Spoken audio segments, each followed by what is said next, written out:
Welcome to the Garden Angelus, where we talk about flowers, veggies, and all the best dirt. I'm Dee Nash in Guthrie, Oklahoma. And I'm Carol Michael in Indianapolis, Indiana. Good morning, Dee. Good morning, Carol. I hear you have news for me. Well, if you consider me going out and buying an amaryllis news, I guess I have news. Did you buy a waxed amaryllis? Not yet. I haven't found them yet.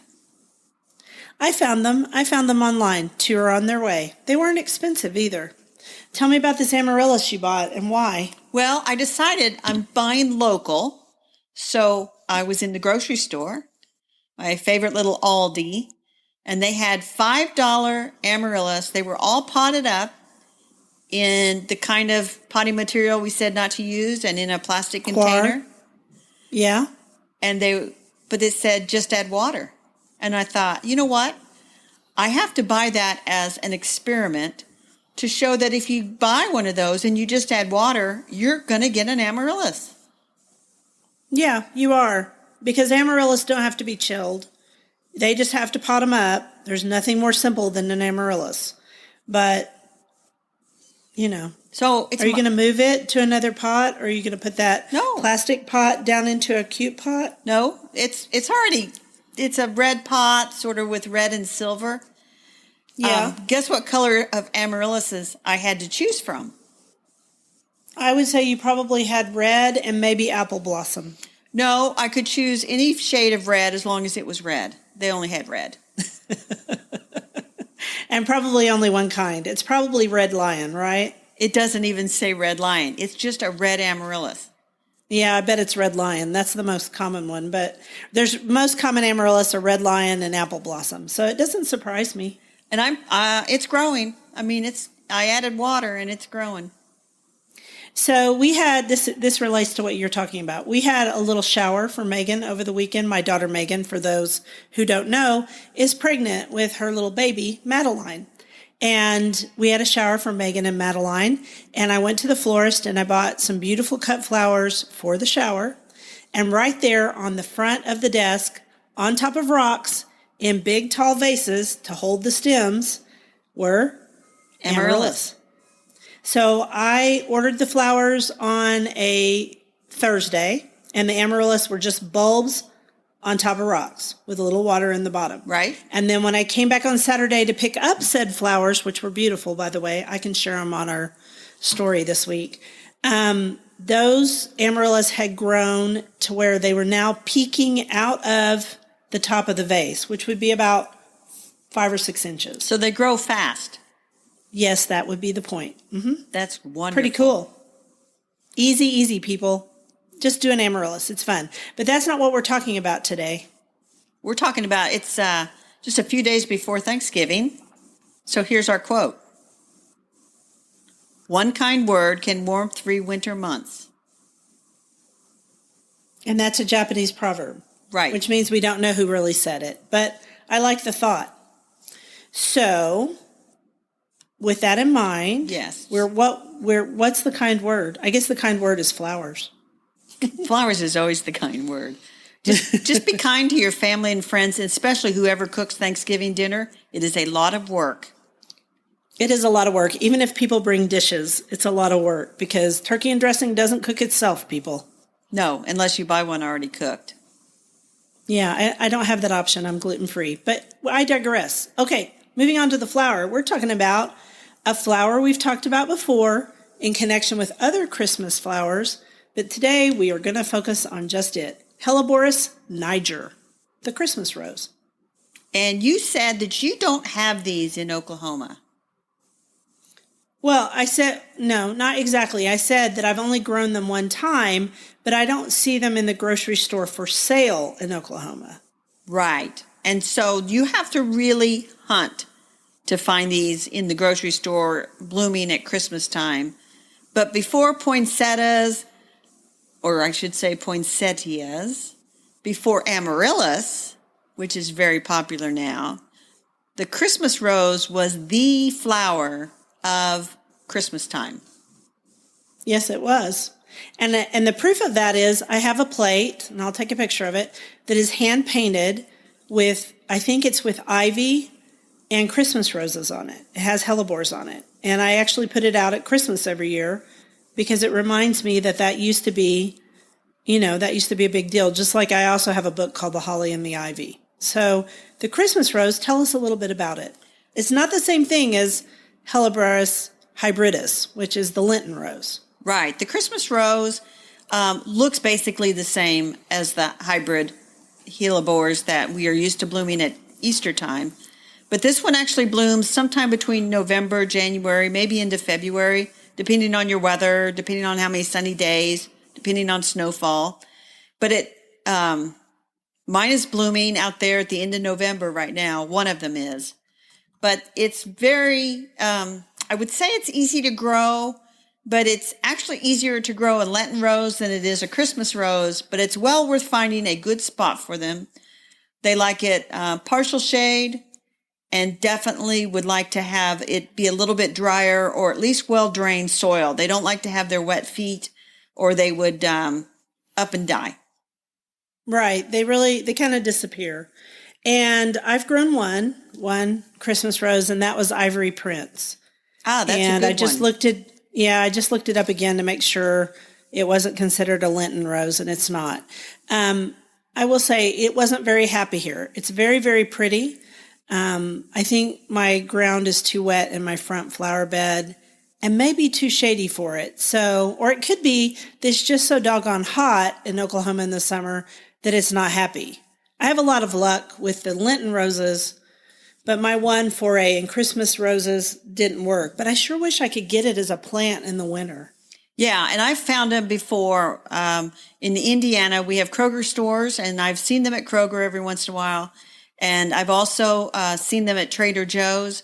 And sometimes I just put out the word via my friends and on Facebook that says, anybody that sees these anywhere, give me a shout, and I will drive to go get it.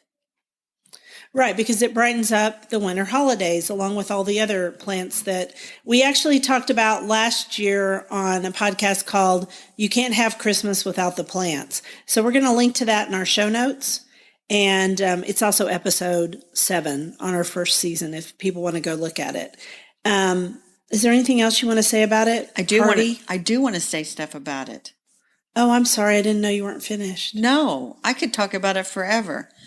This is one of those plants that is very difficult for garden centers to sell because if you buy it in the spring, it's just hellebore leaves. And people don't... Which are kind of ugly. I think they're pretty.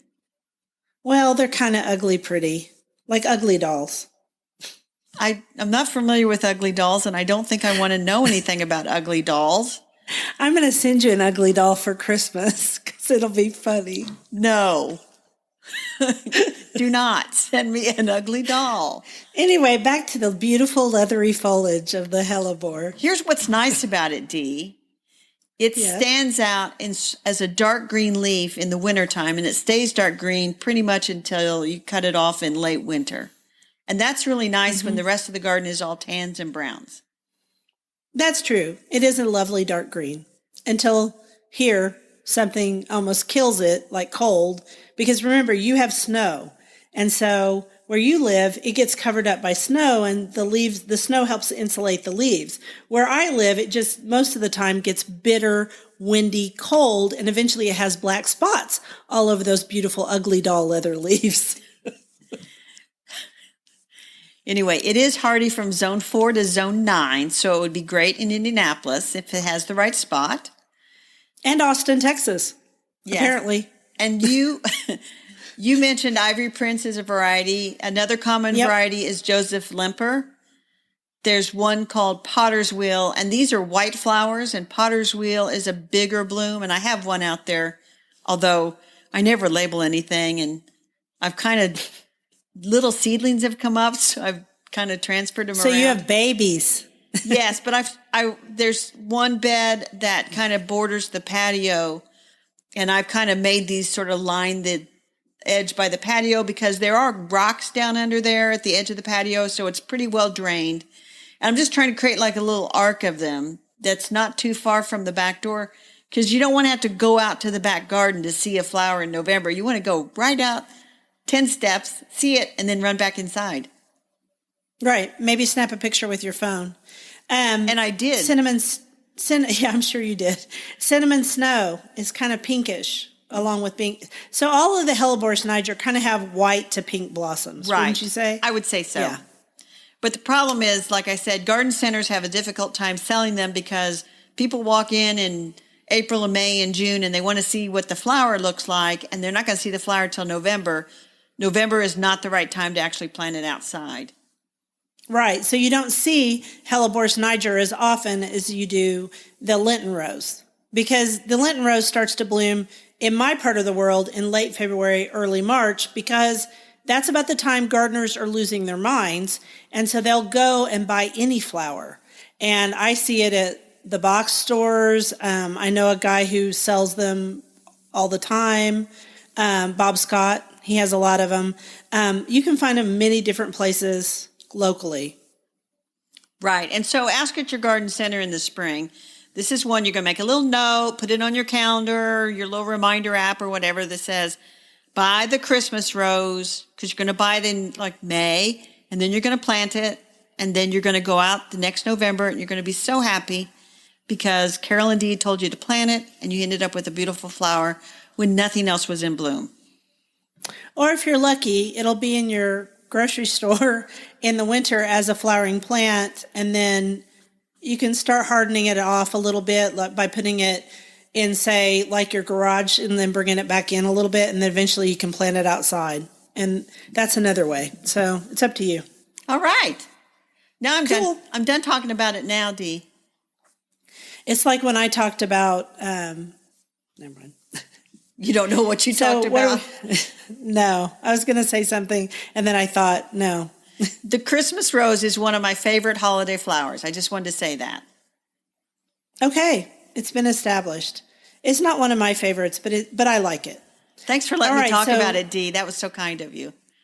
It's like when I talk about crepe myrtles. You just can't identify, but it's okay. You see what I Some did things there? work- I said it was kind of you, and that was our quote. One kind word can warm 3 winter months. Oh, it's just you being sarcastic again. So our next quote. Oh, excuse 'cause me. We're going to Again? talk about our. Again, that was not a kind word, Dee. Whatever. Okay, so under the veggies, we have another quote. Okay. Because we're not really talking about a specific veggie today. Let's guess. Let's let our readers guess for a second what we're talking about. In the winter, she curls up around a good book and dreams away the cold. It's by Ben Aaronovitch. I can't quite pronounce his name, but he's an author and screenplay writer, and he wrote some Doctor Who episodes, among other things. Maybe we'll talk later about, plants and Doctor Who episodes. Yeah, that'll be a topic that I'll be listening to because I'm one of the few people in the entire world who has not really watched Doctor Who. I think you'd like some seasons. I really do. So what are we talking about today? Let's see, vegetables, a quote about books. I think we're talking about books about vegetable gardening. Yeah, vegetable gardening books that we love. And these would make great Christmas gifts, which is why we wanted to mention them. And we've mentioned some of them before, but we're kind of coming up with one list. Yeah, this is one list, at least for right now. I'm sure more vegetable books will come out this year because they always do. The first one that we thought of was Mastering the Art of Vegetable Gardening by Matt Mattis. I know that Matt is working on another book, and I think it comes out next year, but that's just a guess. We love Matt's first book. I'm sure we'll really like his next book.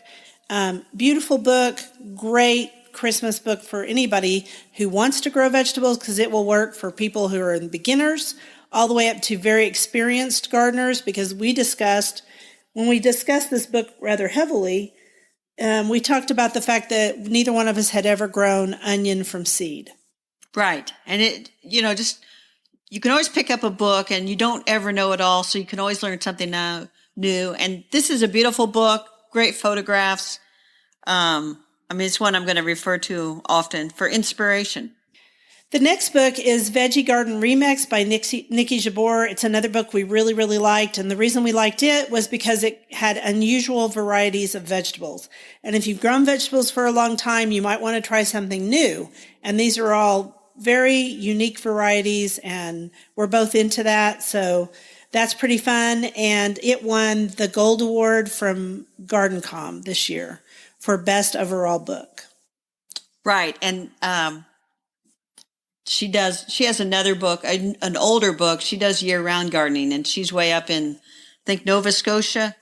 Yeah, she's in Nova Scotia. It gets very cold. She has a lovely garden, and you can follow her on Instagram, and you'll see pictures of her harvesting spinach in December and January, which we're not doing because we're lazy. No, we're lazy and we don't care. So, but I think it's awesome that she does, and she does it all in raised beds, which is kind of cool. Yeah, it's very lovely. I love raised beds. Okay, the next one is Vegetables Love Flowers, Companion Planting for Beauty and Bounty. And that's by our friend Lisa Mason Ziegler. And she, if I'm remembering right, won a silver award from GardenCom this year for her writing. Yes. I think it was under writing, right? Correct. And so this is a very good book. Really more for the beginner to middle gardener. But the truth is anybody can learn more about gardening. Nobody knows it all. Yeah, and this is a book. I think we seem to be attracted to books that help us grow not just bountiful vegetable gardens, but beautiful vegetable gardens as well. Right. And so she talks a lot about flowers, which is very cool. I love flowers in my vegetable garden. The next book is No Waste Kitchen Gardening by Katie Elzer Peters. And this would be a great Christmas gift for the person who always wanted to grow celery from the celery they bought at the grocery store, or onions from onion bottoms, really Right. not tops, but onion bottoms.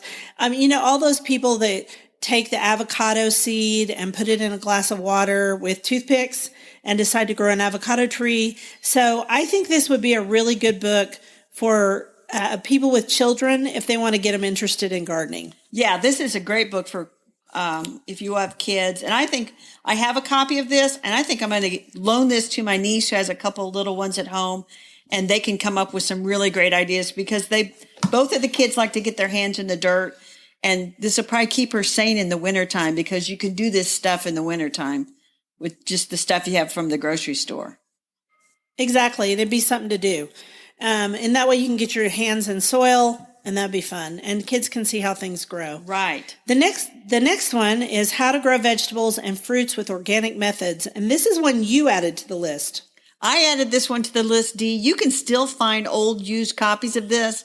This is the book that I used to take out from the library when I was in like 6th grade, 7th grade, 8th grade. And if they still had that book and it still had that library card, it would say Carol Michael, Carol Michael, Carol Michael, because I kept checking it out over and over and over, and I was just fascinated by it. And why were you fascinated by it because, in the 6th and 7th grade? Because I loved gardening. I still love gardening. I didn't know if you knew that. And it was just, no, really, it was just so fun to read. And I would just read about growing all kinds of stuff that we didn't necessarily grow in the garden at my house. And I've bought and given away old copies of this. And right now on my shelf, I have 2 versions. I think one's from 1960 and one might be from, 69, because they kept reprinting it over and over, new editions. Yeah, it was a big moneymaker for the Rodale Institute, which used to publish organic gardening, but then it died. But that's like so many that's a magazines good have oldie died. if you want to do a throwback book. Awesome. Now, the next book I have given to all my nieces and nephews so that they would learn to garden without me over their shoulder. It's the 20-30-something gardening guide by Dee Nash. Well, thanks. I appreciate that you gave them to your nieces and nephews. I have also given it to my nieces and nephews. And at the end of every talk, I talk about the future of gardening and planting seeds and how this is the whole reason I wrote that book. People often ask me if I'm going to write another book. And I'm like, well, if it's something I really passionately believe in, well, I passionately believe in passing on gardening knowledge to the next generation. I just think it's super important. Right. And even if you're outside of that age range of 20 to 30, this is a really good book if you want a guide and just trying to get yourself established and are not really sure what you're doing. Go get Dee's book. Well, thanks, Carol. That's nice. The next book is Heirloom Vegetable Gardening, A Master Gardener's Guide to Planting, Seed Saving, and Cultural History by William Woys Weaver. And this one I have never read, but let me explain. I want this for Christmas, actually. And the reason I want it is because William Woys Weaver is like the premier authority on heirloom vegetables. He's written numerous books about specific vegetables and the history behind them and how things were developed and seed saving. And so this is like the big guide. And so I think I'd like to read it. I think he's amazing, actually. And it's not boring, people. He's a really good writer. Oh, Dee, I was not going to get myself any new gardening books for Christmas. But now I might have to get this one. Way to go. Yeah, no, I'm sorry. I think that this podcast costs us a lot of money. People wonder if we make money. No. People, we spend. Because we have to do things like buy heirloom vegetable gardening, because I only have 100 books on vegetable gardening, but I don't have that one. That's the one. Exactly. At least we don't collect motorcycles. Wait, my husband does. All right, back. They're a lot cheaper than motorcycles. Right. So you name the last one, which is a great book. Yes, Designing the New Kitchen Garden, an American Potager Handbook by Jennifer Bartley. We know Jennifer from Garden Com. She lives over in Ohio. She's a landscape architect by training. And this is a great book to talk about how to put together a very nice garden. Right. In fact, I've said this over and over again. I totally copied her. She's now moved, so she doesn't have her potager, the same one anymore. But I totally copied and slightly changed my potager design ideas from her potager because I thought hers was so beautiful and I wanted something just like it. And I have to say, I've never regretted gardening, vegetable gardening in raised beds, especially raised beds I can sit on. Oh, yeah, definitely. And Jennifer is a very lovely person. And I talked to her extensively. I don't know, I think it was when she came to Indianapolis in 2011 for Garden Com and about the books. And she has another book. We'll also link to it too. But it all started out when she was in graduate school and she was studying the potager and had done, I think it was her thesis, and her advisor. It was her thesis. Her advisor suggested that it would make a great book. And so never really setting out to become an author, but she did put that into a book, and it was published by Timber Press. And it's a classic, I think, now. If I could say that word. Yeah. Can I say classic? I think so. I think it's a classic. It teaches the history of potagers and how they came about and how they came from Islamic gardens and monastic gardens. It's one of my favorite books, and I periodically pull it down from the shelf and reread it. Good. We'll link to that one too. That's a pretty good list. Someone would have a very Merry Christmas if they got all those books. Right. And since we're going to link to them all, you can, if you don't buy them locally from your bookstore, which you should be able to do if you want to, you can also buy them from Amazon, and we will link to Amazon. But yeah, all the books except the one on how to grow vegetables and fruits with the organic methods, they're all in print. They all should be readily orderable. Orderable, is that a word? Available at your local bookstore, and they can get them for you. Yeah, and if you want that one, you can get it off, I'm sure, eBay. I'm sure they have it. Yeah, or maybe contact me, and maybe I could get rid of my second copy. She won't, so don't contact her, people. Okay, on to our dirt, which is kind of dirty dirt. So, Dee, I went through the grocery store the other day, trying to avoid the pre-Thanksgiving crowds. And there in the floral section are those fall-colored poinsettias. Yes or no, Dee? Fall-colored poinsettias. A big fat no. And also glittered poinsettias and poinsettias that have been turned blue. I hate that. Yes. And, well, this is the second or third year I've seen fall-colored poinsettias. So someone's buying them, Dee, because they wouldn't just do this if people weren't buying them. Yeah, I figure it's just somebody who's living in a mid-century modern house and they want to have this kind of trendy looking thing, and so they buy them. You know, more power to you, people. If you want to own an orange poinsettia because you went to Oklahoma State University or something, you go for it. Personally, I like all my plants to be naturally colored. For example, I saw weird colored succulents this week because one of the things we did for the shower is we planted succulents in I have a green tea set. And so we planted these succulents in them. And why on God's green earth would you put I'm looking at them right now. Succulents are beautiful all by themselves. They're either grayish blue or slightly purple or dark green. Why would you turn them a weird shade of blue or yellow? Dee, I wouldn't. They paint them, and I talked to somebody that painted them and sold them, and people buy them. So they like the idea of a succulent that's painted black and orange for Halloween or fall colors for Thanksgiving, or God forbid, red and green for Christmas, and put the glitter on it. I don't know why. Just buy something plastic that's got that stuff on it. Well, here's what I wonder. When they paint them like that, don't you think it messes with the plant's pores? I have no scientific basis for this, but I don't know how the plant breathes. Well, they said that the plant they use is water-based, and so it doesn't harm the succulent, but I'm thinking it can't be great for it either. I can't either. The other way that they dye plants is they put the dye in the water and then the plant soaks it up. And you see that a lot with orchids. And mums. And mums. And yeah, we don't like that either. I'm kind of a naturalist. I'm sorry. We're naturalists, we're purists. We don't cotton to all that messing around with the color of the plants. No, we don't cotton to it, whatever that means. I paint my nails, but I don't paint plants. That's just not me. But I'm going to show you guys a picture of these succulents. They're so pretty. You wouldn't want to paint them. They're like little friends. We don't want to hurt them. No, we don't want to hurt them at all. And so we think that plants are best purchased in their natural state, whatever natural color they are. Leave the paint, leave the glitter, leave the ugly dyes away from the plants. And so now we got preachy on you, and we apologize. Do we?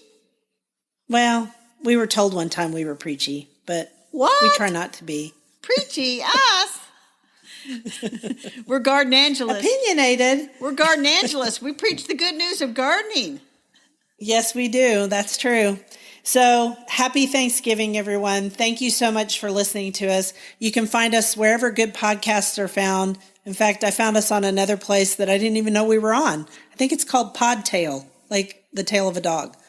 Great. Thanks, Podtail.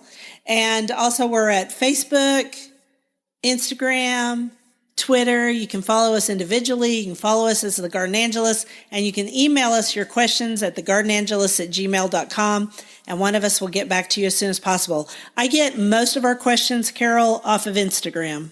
Yes, and we get a few on Facebook.